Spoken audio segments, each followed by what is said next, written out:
আসসালামু আলাইকুম, সবাই কেমন আছেন? তো সবাই জানেন মোটামুটি আমার সাথে একটি অঘটন ঘটে গেছে আজকে ঢাকা থেকে খালামণির বাসায় আসার সময়।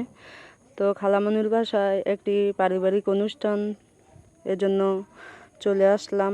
আর আসার পথেই আমার সাথে অঘটন ঘটে গেল। আমার শখের ড্রেসগুলো হারাই গেছে, অ্যান্ড ব্যাগে কিছু জরুরি জিনিসপত্র ছিল। যাই হোক, মন খারাপ ছিল অনেক, এজন্য খালামণিরা বলতেছে, সাপোর্ট দিছে যে মন খারাপের কিছু নাই, যে জিনিস হারায় যায় নাকি আফসোস করতে নাই, আল্লাহ যেটা রিজিকে না রাখে ওইটা নিয়ে যায়। তাই মন ভালো করার জন্য সবার সাথে জয়েন হয়ে গেলাম।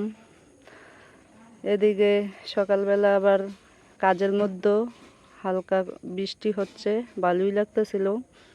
গ্রামের দৃশ্যটা, আর বিশেষ করে আমার খালামণির বাসাটা হচ্ছে চকের ভিতর আর কি, এর জন্য আরও সুন্দর লাগে। এরপর আমি কলা খেয়ে আবার আমার খালামণির ছাগলকে খাওয়াই দিচ্ছিলাম। কি সুন্দর মাশাল্লাহ, কলার চিলা খাচ্ছে। তো এটাকে খাওয়াই দিতেছিলাম আর আদর করে দিচ্ছিলাম। মাশাল্লাহ, ছাগলটা অনেক সুন্দর, মনে হয় অনেক খিদা লাগছিল। যাই হোক, এটা আবার বিশ্রাইতেছে খাবার।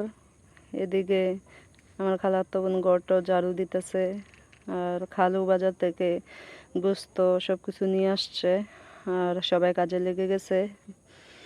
রোস্ট ফ্রাই করতেছে সবাই মিলে, যার যার মতো কাজ করতেছে। আমার মন খারাপ, যেহেতু আমি কিছুই করি নাই। এই তো রান্না বান্না শেষ, এখন সবাইকে খাওয়ানোর পালা। আস্তে আস্তে মেহমান চলে আসতেছে, তো আমরাও বসে গেলাম।